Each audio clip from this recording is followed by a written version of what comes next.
طيب في البدايه انا مبسوط جدا ان احنا موجودين معاكم النهارده، وبصراحه من الاماكن يعني اول لما دخلناها حسينا ان احنا داخلين في بيت عندنا، حتى وشوش كلها زينا مفيش اي اختلاف. ف بشكركم جدا على حفاوه الاستقبال.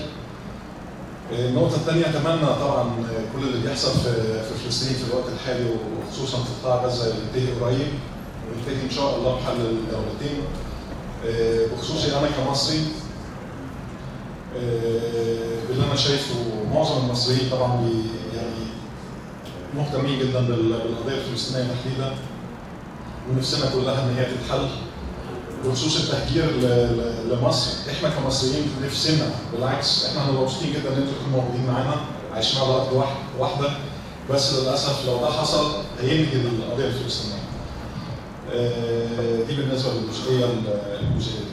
النقطه الثانيه اللي حابب اتكلم عليها هي بخصوص الميديا. يعني كلنا شفنا ان في بدايه المشكله اللي حصلت ان كان في من الاعلام، خصوصا الاعلام الاسرائيلي والاعلام الغربي، ان في تحريض كبير جدا على قتل المدنيين الموجودين في فلسطين او الموجودين في قطاع غزه تحديدا.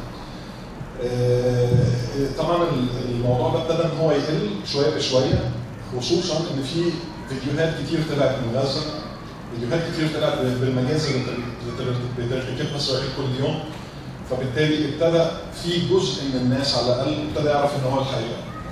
فاللي انا شايفه من وجهه نظري ان احنا في الفتره الحاليه خصوصا الجيل بتاعنا ان هو يبتدي زي ما ريموندا قالت، ان احنا نبتدي ننشر على الاقل القضيه او المشكله الحقيقيه على الاقل بالنسبه للناس القريبين مننا.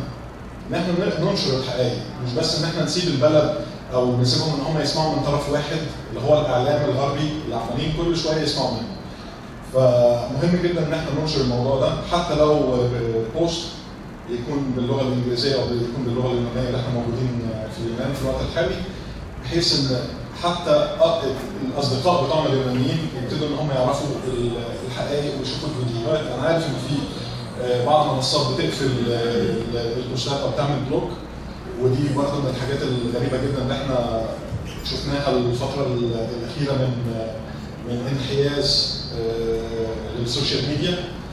بس ان شاء الله لو كلنا عملنا او وقفنا مع بعض ان شاء الله الموضوع ده هيحل. شكرا جدا مره ثانيه. شكرا.